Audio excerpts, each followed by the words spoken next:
Et une idée m'est venue d'écrire le parcours d'un monsieur. Et en écrivant ces parcours, je me suis dit, bon, après, à la fin, on pourra présenter nos vœux. Et alors, Akaz, qui est le producteur, a griffonné quelque chose pour nous dire, voilà, on présente autrement, cette fois-ci, comme on fait de la vidéo, on va présenter autrement nos vœux. Alors, il a griffonné une petite histoire. L'histoire, c'est les parcours d'un jeune entrepreneur qui se lance dans les cinémas, donc un cinéaste qui tient à réussir. Alors, en lisant, je trouvais qu'il était le mieux placé pour jouer ce rôle. Bon, je sais qu'il est souvent derrière la caméra, et cette fois-là, on s'est décidé de le mettre devant la caméra. Où on devait trouver le réalisateur. Je pense qu'ensemble avec l'équipe, on a regardé des œuvres de chaque personne qu'on connaissait, de chaque réalisateur qu'on connaissait, et puis on est tombé sur Monsieur Chimbalanga Garnett. Ouais, oui, c'est un très bon projet.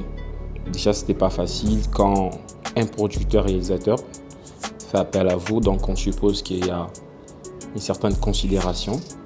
Mais pour moi, déjà, les impressions, quand je lis le scénario, j'ai très longuement discuté avec le producteur, qui est aussi réalisateur. Vous savez déjà, quand on travaille avec un producteur-réalisateur, il faut s'attendre aux bagarres.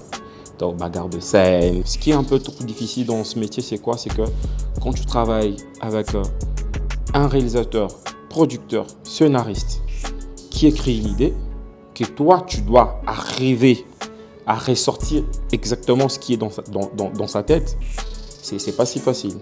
Il a lu le projet et puis il nous a ramené des propositions, des idées que toute l'équipe a validées. C'était un challenge pour tout le monde. Et les meilleures impressions que je pourrais avoir de ces projets, c'est que ces genres de projets font grandir les gens. La bonne décoration, genre les acteurs doivent être parfaits. Alors c'est à ce moment qu'on s'est mis d'accord, et on a trouvé tous ces éléments. Un tout petit peu difficile, c'est le fait de travailler avec des enfants. Vous savez, travailler avec des enfants, c'est pas si facile. C'est prendre un enfant de, je sais pas moi, de 3, 4, 5 ans. Il fallait donner un résultat. Et par rapport au milieu, ça ne nous permettait pas de donner vraiment ce qu'on voulait, mais là, il fallait se dépasser pour atteindre au moins l'objectif. Après le tournage, c'est le montage. Réalisateur, lui-même monteur, il s'est mis à travailler. Il a pris, je pense, 2-3 jours pour nous donner déjà le premier draft. C'était pas mal nos séquences. Après, je lui ai dit, bon, je veux m'amuser un tout petit peu. On va pas trop faire du Marvel, mais on va essayer de faire des petits trucs un peu intéressants. On va essayer un peu de dynamiser le truc. Il m'a dit, bon, vas-y, carte blanche. Et c'est le nom que tu dois me convaincre. J'ai dit, bon, d'accord, c'est pas grave. Alors, ça m'a pris à peu près 48 heures encore. Déjà, troisième jour, il y avait déjà un draft. Voilà, je ne sais pas si c'était un complot fait contre moi, mais voilà. Alors, il y avait un débat sur la barbiche, parce qu'Akaz, il a sa barbe, il aime sa barbe. Apparemment, il n'aime pas se débarrasser de ça. Il fallait lui donner 20 d'années, il faut qu'il se rase. Ça, c'était les moments, je peux dire, de la bagarre, comme dira les réals. Je dois raser la barbe. Je dis, ok, ça va, c'est bon. Vous l'aurez, quoi. Vous savez, c'était un gros challenge pour que le gars puisse accepter de se faire raser. Norma, il est sorti sans barbe. C'était quelque chose de...